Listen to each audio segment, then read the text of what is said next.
अस्सलाम वालेकुम नाज़रीन। तो कैसे हैं आप सब? उम्मीद है सब खैरियत से होंगे। ईडी स्पार्क्सन की तरफ से मैं आज आपको PSY 510 यानी कि ऑर्गेनाइजेशन साइकोलॉजी के लेक्चर नंबर 23 में वेलकम करता हूं। तो आज हम पॉजिटिव साइकोलॉजी को डिस्कस करेंगे। तो आइए देखते हैं हम पॉजिटिव साइकोलॉजी में क्या क्या चीज़ें डिस्कस करेंगे। तो सबसे पहले आज हम इसका इंट्रोडक्शन देखेंगे, पॉजिटिव साइकोलॉजी क्या होती है। उसके बाद हम इस पर क्रिटिसिज्म देखेंगे, ट्रेडिशनल साइकोलॉजी ने इस पर कौन कौन से क्रिटिसिज्म की है, किस तरह क्रिटिसाइज की है। उसके बाद इसकी करेक्टरिस्टिक्स क्या है, यानी कि खसूसियात क्या हैं पॉजिटिव साइकोलॉजी की। उसके बाद पॉजिटिव साइकोलॉजी किन किन चीज़ों से कंसर्न है या कौन कौन से एस्पेक्ट से कंसर्न करती है। उसके बाद ऑप्टिमिज्म क्या होती है, या ऑप्टिमिस्ट पीपल्स क्या होते हैं, डायमेंशन ऑफ ऑप्टिमिज्म क्या होती है, और ऑप्टिमिज्म इन वर्क प्लेस क्या होती है। तो हम डिस्कस करते हैं सबसे पहले इंट्रोडक्शन को। हम इसको इस तरह इंट्रोड्यूस कर देते हैं, इस तरह डिफाइन कर सकते हैं कि scientific study of human happiness को हम पॉजिटिव साइकोलॉजी कहते हैं। अब जो हमारी पॉजिटिव साइकोलॉजी है, ये एक्चुअली ओरिजिनेट हुई है ह्यूमनिस्टिक साइकोलॉजी से। जैसे कि विलियम जेम्स ने अपनी एक बुक में 1902 में जो कि पब्लिश हुई थी, the variety of religious experience, उसमें सर विलियम जेम्स ने, जो कि हमारे पहले ऐसे साइकोलॉजिस्ट थे जिन्होंने एक लेबोरेटरी कायम की थी, तो उन्होंने एक उसमें एक स्टेटमेंट थी, स्वीपिंग स्टेटमेंट थी, happiness is the chief concern of human life and those who pursue it should be regarded as healthy mind. उन्होंने कहा था कि जो हैप्पीनेस है वो इंसानों की खुशी जो होती है वो सबसे ज़्यादा अहम है, और वही जो बंदा सबसे ज़्यादा खुश होता है उसको हम हेल्दी माइंड कहते हैं। उसके बाद डॉक्टर स्लिगमैन ने 1998 में ये नोट किया था कि we have discovered that there are set of human strength that are mostly like buffer against mental illness, कि हमने ऐसे कुछ चीज़ें दरियाफ्त की हैं जो कि ह्यूमन इलनेस यानी मेंटल जो इलनेस होती है उसके खिलाफ वो फाइट करती हैं। उनमें सबसे पहले उन्होंने चीज़ें बताई, उसमें करेज था, ऑप्टिमिज्म थी, इंटरपर्सनल स्किल थी, work ethics, hopes, honesty, Dhyanadhari and perseverance. Much of the task preservation will be create a science of human strength whose mission will be to foster these virtues in young people. In statement से मुराद इनका कहना ये था कि हमने कुछ ऐसी strengths discover की हैं जो कि ह्यूमन मेंटल इलनेस में फाइट करने में ह्यूमन की मदद करती हैं। वो ऑप्टिमिज्म थी, इंटरपर्सनल स्किल्स थी, work place ethics, hope, honesty और प्रिजर्वेंस थी। उन्होंने कहा था कि ये जो प्रिजर्वेशन होती है ये एक इस तरह से एक मतलब कि एक यंग पीपल को अगर हम इनमें ये चीज़ें फोस्टर कर दें, इन चीज़ों को बढ़ा दें, तो उनमें मेंटल इलनेस वगैरह कम हो जाएंगे। उसके बाद पर क्रिटिसिज्म हम देखते हैं कि जो शुरू से जो हमारी ट्रेडिशनल साइकोलॉजी है वो ये समझते थे कि जो ह्यूमन इमोशंस हैं, जो ह्यूमन बीइंग्स हैं, they are highly motivated by negative feelings, जैसे कि जेलसी होता है, एंगर होता है, उसके बाद सेल्फ सर्विंग होता है। इसकी मिसाल इसकी इस तरह से लेते हैं कि जो प्रिंसेस डायना थी, जब एक मूवमेंट स्टार्ट हुई थी पॉजिटिव साइकोलॉजी की, तो उस वक्त उन्होंने इस मूवमेंट जो कि अगेंस्ट थी ट्रेडिशनल साइकोलॉजी के, उन्होंने इसको ऑन करने से इनकार कर दिया था। रीज़न ये थी क्योंकि वो अपने खुद जो उनकी रॉयल फैमिली थी उनके साथ जेलसी का एक मैटर था, इस वजह से वो उस मूवमेंट का हिस्सा नहीं बनी थी जो कि पॉजिटिव साइकोलॉजी की थी। इसके बाद हम साइकोलॉजिस्ट जो होते हैं have spend more time discovering main cause of human illness, कि हम ज़्यादातर टाइम इस चीज़ में फाइंड आउट करने में लगा देते हैं कि इंसानी बिहेवियर के अंदर कौन सी खराबी है, और हम ये बहुत ही कम टाइम लगाते हैं इस चीज़ में कि हम किसी की पर्सनैलिटी का पॉजिटिव साइड देखें। हम हमेशा नेगेटिविटी दूसरों में तलाश करते रहते हैं कि इसकी पर्सनैलिटी या इसकी नेचर में नेगेटिविटी कौन सी है। और जो साइकोलॉजिस्ट होते हैं वो उतना ज़्यादातर टाइम नेगेटिव इमोशंस को स्टडी करने में लगाते हैं, जैसे कि डिप्रेशन हो जाता है, एंगर हो जाता है, और बहुत कम टाइम यानी कि स्पेंड करते हैं हैप्पीनेस और जॉय को। इसी वजह से हम ज़्यादा क्रिटिसाइज करते हैं पॉजिटिव साइकोलॉजी को।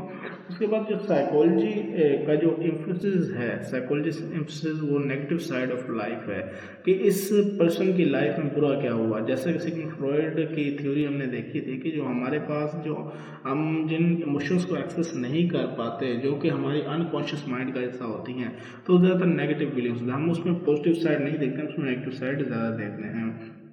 Psychology has focused on identifying and fixing weakness rather than identifying and building people's strength, कि जो साइकोलॉजी है वो ज़्यादातर फोकस इस चीज़ पे करती है कि जो किसी में कोई वीकनेस है, कोई कमियां हैं, उसको ढूंढा जाए, ना कि जो पीपल की स्ट्रेंथ है उनको ढूंढ के उनको बढ़ाया जाए। उसके बाद जो ट्रेडिशनल साइकोलॉजी है, it renders individual passive victims of things. ये समझती है कि ज़्यादातर लोग अपने हालात के शिकार हैं।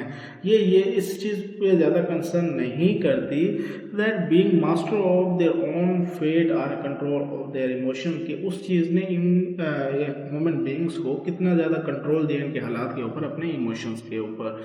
इसके करैक्टरिस्टिक्स हम देखते हैं कि इसकी खसूसियात कौन कौन सी होती हैं। अब जो इसकी खसूसियात हैं, it is interested in the science of optimal human functioning. इससे मुराद ये होता है कि ये ज़्यादा इंटरेस्टेड करती है पॉजिटिव साइकोलॉजी इंसान की खुशी के अंदर, कि इंसान खुशी में कौन कौन से काम करता है उस चीज़ से ज़्यादा कंसर्न होती है। ये लर्न करना चाहती है कि जो सक्सेस है, सक्सेस का कितना इम्पैक्ट है फेलियर की बजाय, कि हम इसमें सक्सेस को ज़्यादा स्टडी करते हैं एज कम्पेयर टू फेलियर। और इसका जो ज़्यादा अटेंशन होता है वो पॉजिटिव सब्जेक्टिव एक्सपीरियंस पे होता है, कि इंसान का पॉजिटिव एक्सपीरियंस कौन सा है, उसकी खुशी किस किन चीज़ों में है, ना कि उसकी बुराई की तरफ हम ज़्यादा फोकस करते हैं। और ये ज़्यादा इस चीज़ में इंटरेस्टेड नहीं करती कि खाली इंडिविजुअल को देखा जाए, बल्कि ये मुकम्मल ग्रुप्स जो होते हैं, फैमिलीज जो होती हैं, उसके बाद जो हमारी सोसाइटी होती है, इन सब का रवैया उस पर्सन पे क्या था और उस पर्सन के कौन कौन से सब्जेक्टिव या पॉजिटिव साइड्स थी, तो वो हम इस चीज़ में डिस्कस करते हैं। इसके जो मेन कंसर्न होते हैं, तो पॉजिटिव साइकोलॉजी के मेन कंसर्न सबसे पहले ऑप्टिमिज्म है, जिसको हम डिस्कस करेंगे। उसके बाद होप होता है, इमोशनल इंटेलिजेंस है, सेल्फ एफिकेसी है और सब्जेक्टिव वेलबींग है। तो इसमें मैं आपको बताता चलूँ कि ऑप्टिमिज्म ये होता है किसी चीज़ की पॉजिटिव साइड देखना, किसी चीज़ को अच्छा देखना। होप जिसे हम उम्मीद कहते हैं कि हर चीज़ उम्मीद पे कायम है, कि हमें किसी अच्छे की उम्मीद होती है। उसके बाद इमोशनल इंटेलिजेंस, कि कोई एक जो पर्सन होता है अपने एक तो इमोशंस को समझ लेता है, उसके बाद दूसरों के इमोशन को समझ के उस सिचुएशन को बेटर यूज़ करता है। सेल्फ एफिकेसी ये होता है कि हमें किसी दूसरे पर डिपेंड होने की ज़रूरत नहीं होती, हम अपने आप के लिए इनफ होते हैं, हम अपना काम खुद करते हैं। उसके बाद सेल्फ सब्जेक्टिव वेलबींग, जिसको हम खुशी कहते हैं। आज हम ऑप्टिमिज्म को डिफाइन करेंगे। Optimism is strength to which a person sees life in a positive और नेगेटिव टर्म। जैसे मैंने आपको बताया कि ऑप्टिमिज्म जो होता है, इसमें जो पर्सन होता है अपनी लाइफ को या तो पॉजिटिव देखता है या नेगेटिव देखता है। इसकी मिसाल हम एक गिलास की ले लेते हैं जो कि हाफ फिल है। जो ऑप्टिमिस्ट पर्सन होता है उसको हाफ फुल देखेगा, और जो पेसिमिस्ट पर्सन होगा वो उसको हाफ खाली देखेगा। It may be defined as the outlook on life such that one maintains a view of the world as positive place. It is the opposite of pessimist, के एक बंदा जो होता है दुनिया को अच्छा देखता है, कि दुनिया में हर इंसान अच्छा है, दुनिया की हर चीज़ अच्छी है, और दूसरा हर चीज़ को ब्लेम करता रहता है कि दुनिया में ये चीज़ बुरी है, मेरे साथ ये बुरा हो गया, तो वो चीज़ बुरी है। तो पेसिमिस्ट पर्सन इस टाइप के होते हैं। Optimist have been Optimism have been shown to correlated with better immune system in healthy people who have been subjected to stress। इसका मतलब ये होता है कि जो ज़्यादातर लोग होते हैं ऑप्टिमिस्ट, उनका इम्यून सिस्टम अच्छा होता है, जो हर जिंदगी को पॉजिटिव वे से देखते हैं, उनका हेल्दी, वो ज़्यादा हेल्दी रहते हैं, और उसके बाद उनको स्ट्रेस कम से कम होता है। उसके बाद ऑप्टिमिज्म हैज़ आल्सो ड्रॉबैक्स। इसके कुछ जहाँ पे इसके फ़वायद हैं, उसके कुछ नुकसान भी हैं। कुछ जो मैनेजर्स होते हैं वो अपने असल जो जिसकी वजह से उन्हें एक्शन प्लान बनाने होते हैं जिससे वो गोल अटेन कर सकें, वो ज़्यादातर बनाते ही नहीं, क्योंकि वो बहुत ज़्यादा ऑप्टिमिस्ट होते हैं कि ये हर चीज़ अच्छी हो रही है तो हर चीज़ अच्छी होती जाएगी, तो वो अपने नेसेसरी एक्शंस नहीं लेते हैं। अब उसके बाद हम ऑप्टिमिज्म को देखते हैं। मार्टिन सेलिगमैन और मिहाइल सिज़ेकियान थिमाइल, ये एक चेक रिपब्लिक के एक साइकोलॉजिस्ट थे। इन्होंने जो था पॉजिटिव साइकोलॉजी को कुछ इस तरह से डिफाइन किया कि ह्यूमन साइकोलॉजी में कुछ जो पार्ट्स होते हैं ऑप्टिमिज्म के, उनको उन्होंने डिफाइन किया वेलबींग के अंदर, खुशी के अंदर, कंटेंट के अंदर, उसके बाद सेटिस्फेक्शन के अंदर, कैपेसिटी फॉर लव के अंदर, करेज के अंदर, फॉरगिवनेस यानी कि माफ़ी जो होती है हमारे पास, सेंसिबिलिटी किसी चीज़ का एहसास होना, रिस्पॉन्सिबिलिटी ऑफ वर्क, कोई हमें काम जिम्मे मिला है तो हम उसको करते हैं, टॉलरेंस ऑफ डिफरेंस, कि अगर हमारी राय से किसी की राय मुख्तलिफ है तो उसको भी बर्दाश्त कर लेना। उसके बाद वर्क एथिक्स जो होता है, हमारे पास जो काम में हम कोई करने के लिए जाते हैं तो वहाँ कुछ स्पेसिफिक एथिक्स होते हैं, उनको फॉलो करना। अब हम डायमेंशन देखते हैं ऑप्टिमिज्म की क्या होती हैं। डायमेंशन सबसे पहले इसमें ये होती है कि लर्न हेल्पलेसनेस। अगर जो पर्सन अब खुद को ये महसूस कर ले कि मैं इस सिचुएशन से निकल ही नहीं सकता, तो वो उसने लर्न हेल्पलेसनेस कर लिया। और जो 2/3 ऑफ द पीपल्स हैं अभी तक उन्होंने लर्न हेल्पलेसनेस नहीं की, तो वो ज़्यादा पॉजिटिव मतलब कि ऑप्टिमिस्ट हैं एज़ कम्पेयर टू 1/3 जो कि पेसिमिस्ट हैं जिन्होंने लर्न हेल्पनेस कर ली है। उसके बाद जो ऑप्टिमिस्ट होते हैं वो चीज़ों को एट्रीब्यूट करते हैं एक्सटर्नल के, अगर ये मुझे तकलीफ पहुंची तो वो बाहर की तरफ से आई है, मैं इसका जिम्मेदार नहीं हूँ, कोई और इसका जिम्मेदार है, और टेम्परेरी है कि ये थोड़े टाइम के लिए है, इसके बाद ये ख़त्म हो जाएगी। सिचुएशनल है कि ये सिर्फ मेरे साथ हुई है, हर किसी के साथ ऐसा नहीं है। हो सकता है कि मैं जो भी गोल अचीव करने के लिए जा रहा हूँ तो मुझे इस वजह से ये देखने को मिल रहा है, इस वजह से नहीं कि ये सबके साथ ऐसा होता है। जबकि पेसिमिस्ट पर्सन इसको इस तरह से देखते हैं कि ये इंटरनली ये मेरा फॉल्ट है और ये परमानेंट है, ये कभी नहीं दूर होने वाले।